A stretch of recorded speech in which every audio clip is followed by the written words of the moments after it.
Bienvenidos. Lo que voy a revelarles hoy es una de las ironías más extraordinarias de la política estadounidense contemporánea. Donald Trump construyó toda su carrera política sobre un eslogan de 4 palabras: hacer grande a América nuevamente. Prometió que cerraría las fronteras, que expulsaría a los inmigrantes, que castigaría a México con aranceles y que todo esto de alguna manera restauraría la grandeza estadounidense. Pero hay un problema fundamental con esta narrativa, un problema que ningún político estadounidense quiere discutir públicamente porque destruiría toda la mitología sobre la que se construye el nacionalismo económico de Trump. La verdad es que Estados Unidos no puede alimentarse a sí mismo sin México, y no estoy hablando de manera figurativa o retórica, estoy hablando de la realidad material más básica que existe, la comida que llega a las mesas de las familias estadounidenses cada día. Déjenme empezar con algunos números que deberían sorprenderles, aunque probablemente nunca los hayan escuchado en los medios de comunicación tradicionales. México es el principal proveedor de productos agrícolas frescos de Estados Unidos.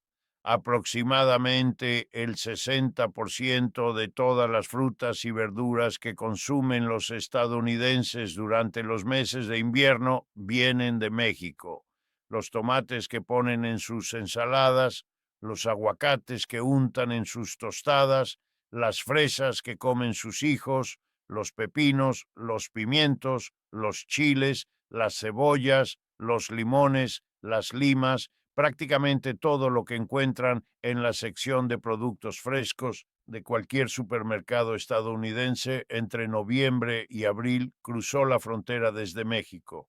Y no estamos hablando de cantidades menores, estamos hablando de miles de millones de dólares en productos agrícolas. En 2024, las importaciones agrícolas estadounidenses desde México superaron los 45,000 millones de dólares. México exporta a Estados Unidos más de 3 millones de toneladas de tomates al año, más de 1 millón de toneladas de aguacates, cientos de miles de toneladas de pepinos, pimientos, fresas, frambuesas, arándanos. Cada camión que cruza la frontera en Nogales, en Laredo, en McAllen, lleva productos que terminarán en los refrigeradores de familias desde Maine hasta California. Ahora quiero que reflexionen sobre lo que esto significa en términos prácticos. Si mañana México decidiera dejar de exportar productos agrícolas a Estados Unidos, los supermercados estadounidenses tendrían estantes vacíos en cuestión de 2 semanas.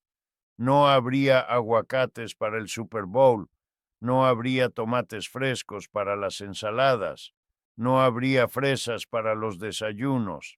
Los precios de los productos que quedaran disponibles se dispararían a niveles que causarían una crisis política inmediata, y no hay absolutamente nada que Estados Unidos pudiera hacer para reemplazar estas importaciones en el corto plazo. Pero la historia se vuelve aún más interesante cuando examinamos quién realmente produce estos alimentos, tanto en México como en Estados Unidos. Porque aquí encontramos otra ironía que destruye la narrativa trumpista. Los campos agrícolas estadounidenses tampoco pueden funcionar sin trabajadores mexicanos. Aproximadamente el 70% de todos los trabajadores agrícolas en Estados Unidos nacieron en México. Son ellos quienes plantan, cultivan, cosechan y empacan las frutas y verduras que se producen en territorio estadounidense. Sin su trabajo, la agricultura estadounidense colapsa. Entonces tenemos una situación extraordinaria. México alimenta a Estados Unidos de 2 maneras simultáneas. Primero, exportando directamente productos agrícolas que Estados Unidos no puede producir en cantidades suficientes. Segundo, proporcionando la mano de obra que hace posible la producción agrícola dentro del propio territorio estadounidense. La grandeza agrícola de América, si queremos usar esa terminología, depende completamente de México. La pregunta que deberíamos hacernos no es si Trump puede hacer grande América, es si México ya está haciendo grande América y si los estadounidenses simplemente se niegan a reconocerlo. Ahora quiero llevarlos a un viaje histórico para entender cómo llegamos a esta situación, porque el contexto histórico es fundamental para comprender las dinámicas actuales. En 1848, Estados Unidos le arrebató a México aproximadamente la mitad de su territorio: California, Texas, Arizona, Nuevo México, Nevada, Utah, partes de Colorado, Wyoming, Kansas y Oklahoma. Fueron 2.4 millones de kilómetros cuadrados de tierra, y no cualquier tierra. Era tierra que incluía algunos de los valles agrícolas más fértiles del continente: el Valle Central de California, que hoy produce más del 25% de todos los alimentos de Estados Unidos; el Valle del Río Grande en Texas; los valles de Arizona, que ahora producen lechugas y cítricos para todo el país.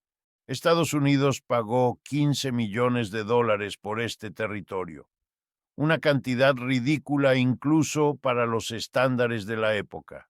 Solo el Valle Central de California genera hoy más de $50,000 millones en producción agrícola anual. México recibió 15 millones por un territorio que ahora vale billones. Fue el mayor robo de tierras en la historia moderna del hemisferio occidental. Pero aquí está lo que los historiadores económicos rara vez mencionan.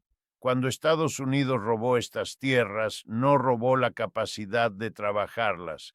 Las élites estadounidenses que tomaron posesión de estos territorios descubrieron rápidamente que necesitaban mano de obra para hacerlas productivas, y la mano de obra más disponible, más experimentada, más capaz de trabajar en las condiciones climáticas de estas regiones era mexicana. Desde el principio, la agricultura estadounidense en los territorios conquistados dependió del trabajo mexicano. Durante más de 175 años esta dependencia no ha hecho más que profundizarse. Los programas de braceros a mediados del siglo XX trajeron millones de trabajadores mexicanos para cultivar los campos estadounidenses. Cuando esos programas terminaron, los trabajadores siguieron viniendo, ahora como indocumentados, porque la demanda de su trabajo no había desaparecido. Las corporaciones agrícolas estadounidenses los necesitaban desesperadamente y estaban dispuestas a emplearlos independientemente de su estatus migratorio. La ley decía una cosa, la economía hacía otra. Hoy, la agricultura estadounidense funciona sobre la base de una ficción legal masiva. Oficialmente, emplear trabajadores indocumentados es ilegal. En la práctica, toda la industria depende de ellos. Los agricultores lo saben, el gobierno lo sabe, todos lo saben. Pero mantener la ficción es conveniente porque permite explotar a estos trabajadores pagándoles salarios más bajos, negándoles protecciones laborales y amenazándolos con deportación si se quejan. Es un sistema diseñado para maximizar las ganancias de los propietarios agrícolas a costa de los trabajadores. Ahora quiero examinar el otro lado de la ecuación: la producción agrícola dentro de México y cómo se integra con el mercado estadounidense. México tiene ventajas geográficas y climáticas que Estados Unidos simplemente no puede replicar.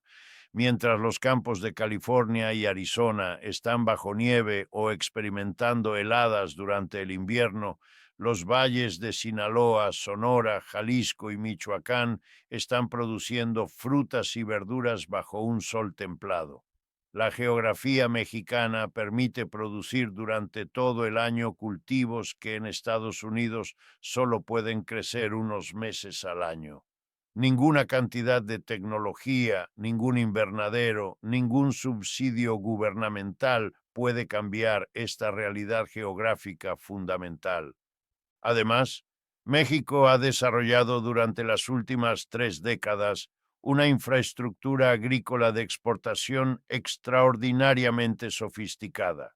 Los productores mexicanos no son campesinos con asadones, como los estereotipos racistas quieren hacer creer.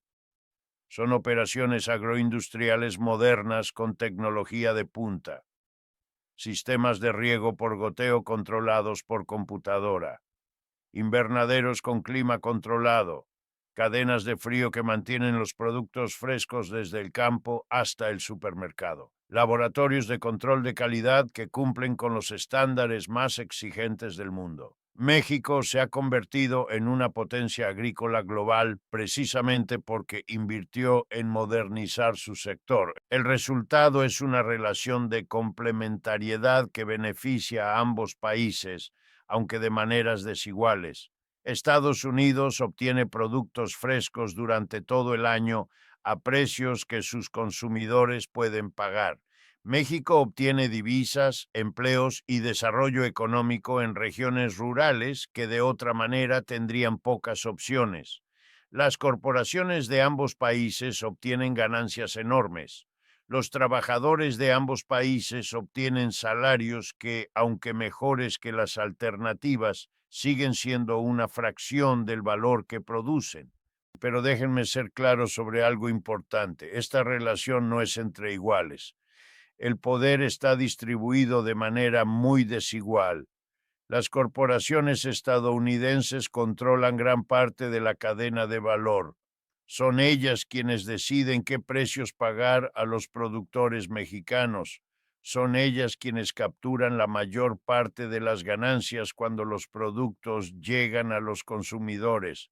Un aguacate que se vende por $2 en un supermercado de Chicago le dejó al productor mexicano quizás 30 centavos. El resto se lo quedan los intermediarios, los transportistas, los distribuidores, los supermercados, casi todos controlados por capital estadounidense. Esta estructura de poder explica por qué las amenazas arancelarias de Trump son tan contradictorias.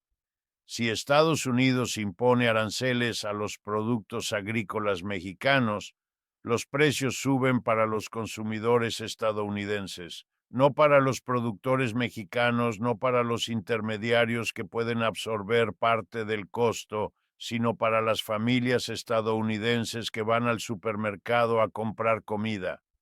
Un arancel del 25% sobre las importaciones agrícolas mexicanas es, en la práctica, un impuesto del 25% sobre la canasta básica de los hogares estadounidenses. Y aquí está la ironía suprema. Los votantes que más apoyan a Trump, las familias trabajadoras del interior del país que sienten que la globalización los ha dejado atrás, serían los más afectados por estas políticas.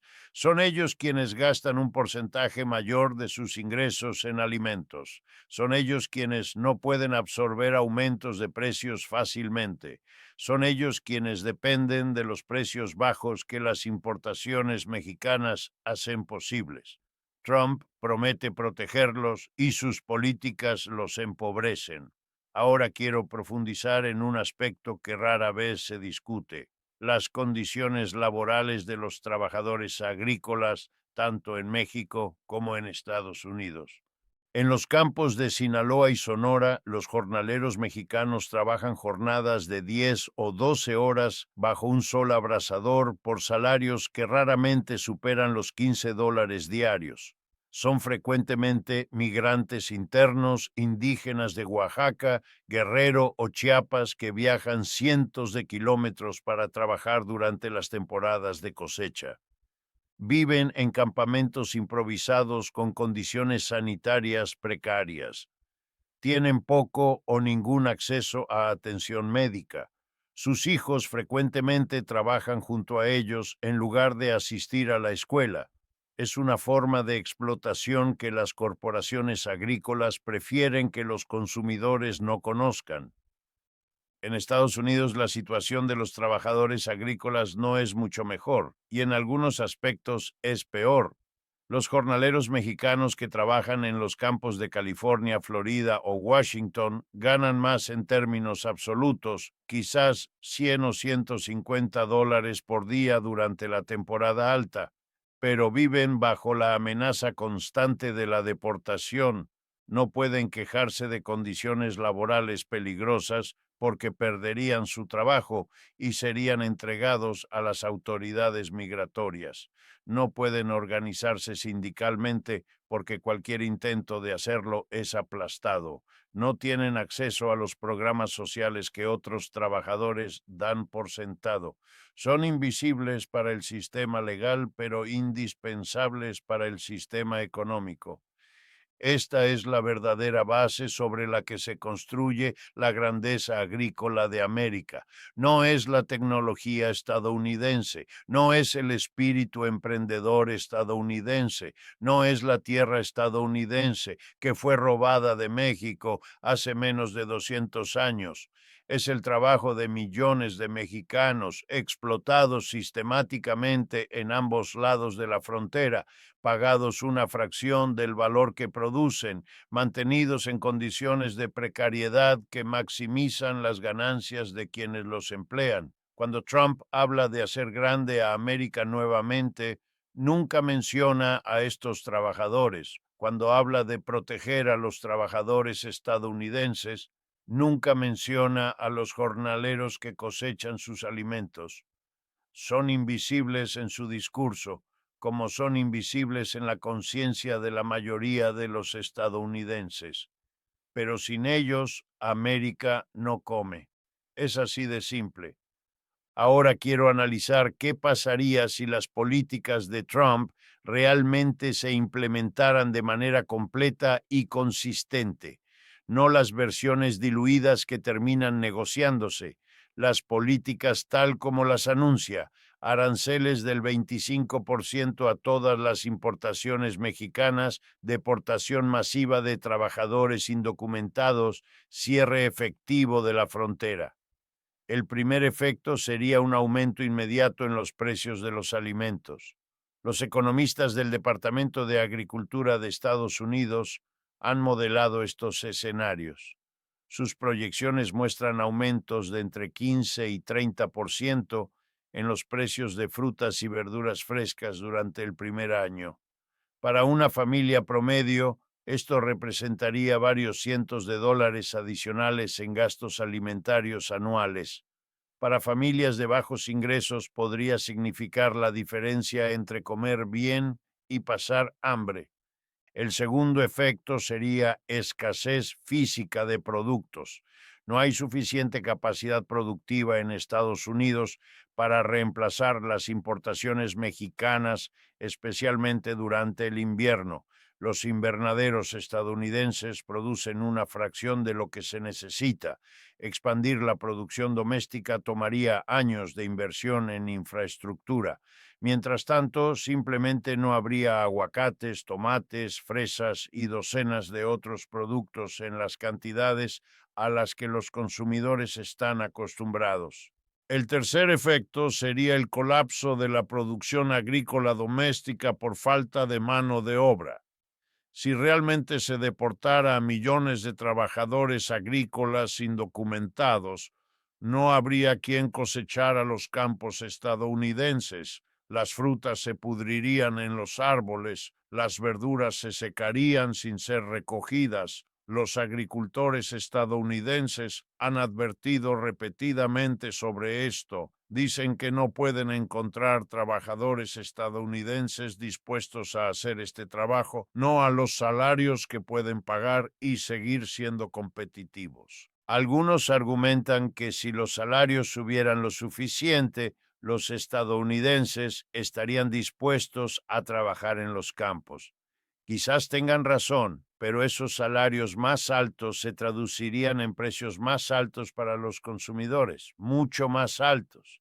Los análisis económicos sugieren que producir domésticamente lo que ahora se importa de México con mano de obra estadounidense pagada a salarios estadounidenses multiplicaría los precios por 3 o por 4. Un aguacate que hoy cuesta $2 costaría 8. Un tomate de $1 costaría 4. ¿Están los consumidores estadounidenses dispuestos a pagar estos precios? La evidencia histórica sugiere que no. La conclusión inevitable es que las políticas de Trump son internamente contradictorias.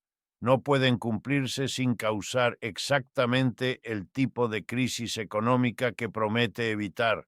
Son efectivas como retórica política, como herramienta para movilizar resentimientos y conseguir votos, pero como política económica real son inviables, y los asesores de Trump lo saben. Por eso siempre terminan negociando versiones diluidas, haciendo excepciones, encontrando maneras de no implementar completamente lo que prometieron. Ahora quiero ampliar la perspectiva para examinar ¿qué nos dice esta situación sobre el sistema económico global en el que vivimos? La relación agrícola entre México y Estados Unidos es un microcosmos perfecto del capitalismo globalizado. Tenemos cadenas de producción que cruzan fronteras, integrando el trabajo de diferentes países en productos finales que los consumidores compran sin saber de dónde vienen ni quién los produjo. Tenemos una distribución del valor enormemente desigual, donde los trabajadores que hacen el trabajo más duro reciben la menor parte de las ganancias. Tenemos corporaciones que operan globalmente, aprovechando las diferencias salariales y regulatorias entre países para maximizar sus beneficios. Y tenemos estados nacionales que pretenden controlar estos flujos, pero que en realidad están subordinados a las necesidades del capital.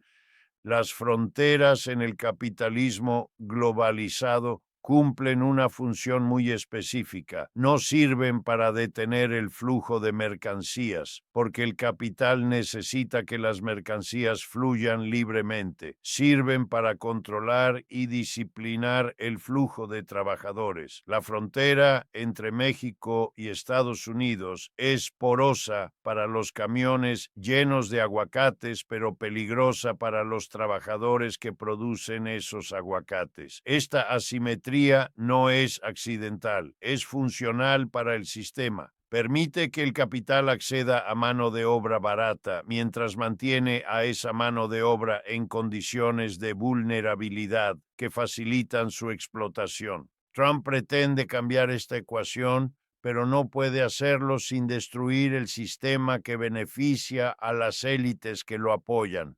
Las corporaciones agrícolas que financian al Partido Republicano no quieren que realmente se cierre la frontera, quieren que se mantenga la ficción de que la frontera está controlada, mientras en la práctica sigue siendo porosa para sus necesidades.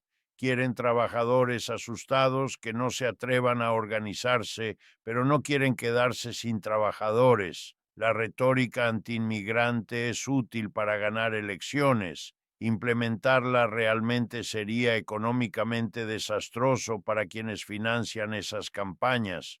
Esta contradicción entre la retórica política y los intereses económicos es una característica constante del capitalismo.